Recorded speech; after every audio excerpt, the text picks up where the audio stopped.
Genesis 37. Follow me here. Joseph's dreams.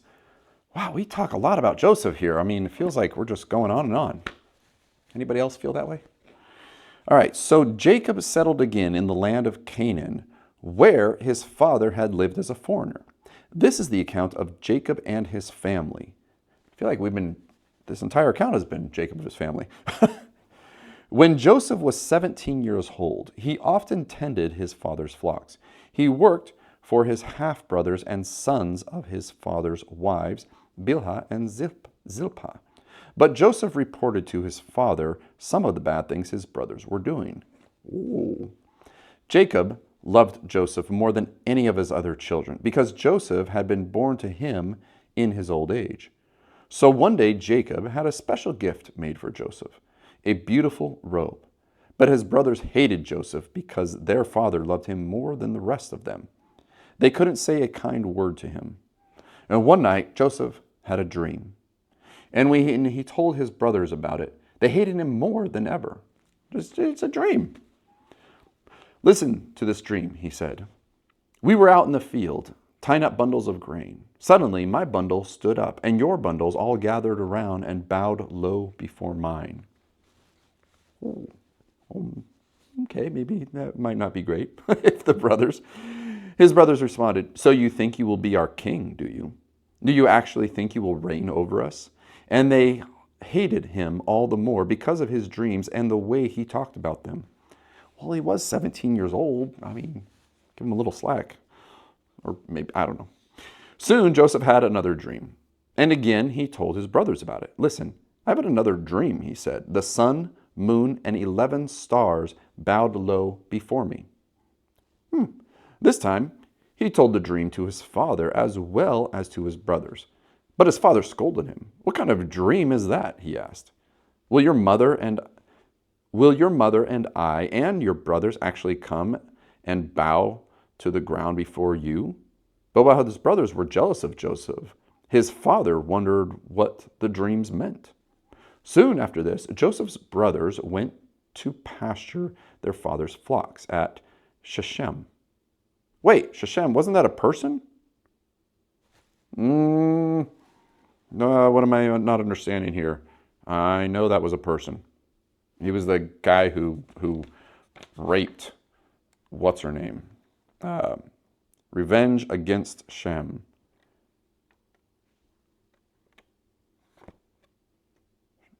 My son Shechem is truly in love with your dad. Because he went after Dinah.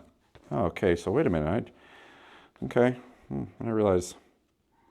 Soon after this, Joseph's brothers went to pasture their father's flocks at Shechem. When they had been gone for some time, Jacob said to Joseph, your brothers are pasturing the sheep at Shechem. Get ready, and I will send you to them. I'm ready to go, Joseph replied. Go and see how your brothers and flocks are getting along, Jacob said. Then come back and bring me a report. So Jacob sent him on his way, and Joseph traveled to Shechem from their home in the valley of Hebron. When he arrived there, a man from the area noticed him wandering around the countryside. What are you looking for? He asked. I'm looking for my brothers, Joseph replied. Do you know where they are? Do you know where they are? Do you know where they are pasturing their sheep? Yes, the man told him. They have moved on from here, but I heard them say, let's go on to Dothan. So Joseph followed his brothers to Dothan and found them there. Joseph sold into slavery. Uh-oh. Man, that was Jacob's favorite son. He's getting sold into slavery. Uh-oh. That's not good. When Joseph's brothers saw him coming, they recognized him in the distance. As he approached, they made plans to kill him. Oh, geez. Here comes the dreamer, they said. Come on, let's kill him and throw him into one of these cisterns. We can tell our father a wild animal has eaten him. Then we'll see what becomes of his dreams. But when Reuben heard of their scheme, he came to Joseph's rescue. Let's not kill him, he said.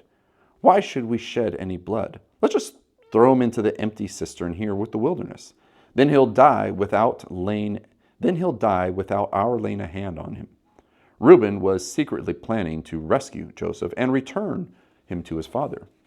Well, good job for Reuben. I mean, he is the oldest, right? He is the oldest? Or do I remember that right? So when Joseph arrived, his brothers ripped off the beautiful robe he was wearing. Then they grabbed him and threw him in the cistern. Now the cistern was empty. There was no water in it. Then, just as they were sitting down to eat, they looked up and saw a caravan of camels in the distance coming toward them. It was a group of Ishmaelite traders taking a load of gum, balm, and aromatic resin from Gilead down to Egypt. Judah said to his brothers, "What will we gain by killing our brother? We'd have to cover up the crime. Instead of hurting him, let's sell him to those Ishmaelite traders. After all, he is our brother, our own flesh and blood." And his brothers agreed. So when the Ishmaelites, who were Midianite traders, came by, I thought they were just Ishmaelite traders, Joseph's brothers pulled him out of the cistern and sold him to them for 20 pieces of silver. And the traders took him to Egypt. Sometime later, Reuben returned to get Joseph out of the cistern. When he discovered that Joseph was missing, he tore his clothes in grief. Then he went back to his brothers and lamented, "The boy is gone. What will I do now?" Then the brothers killed a young goat and dipped Joseph's robe in its blood. They sent the beautiful robe to their father with this message: "Look at what we found. Doesn't this robe belong to your son?" Their father recognized it immediately. "Yes," he said, "it is my son's robe. A wild animal must have eaten him. Joseph has clearly been torn to pieces." Then Jacob tore his clothes and dressed himself in burlap. He mourned deeply for his son for a long time. His family all tried to comfort him, but he refused to be comforted.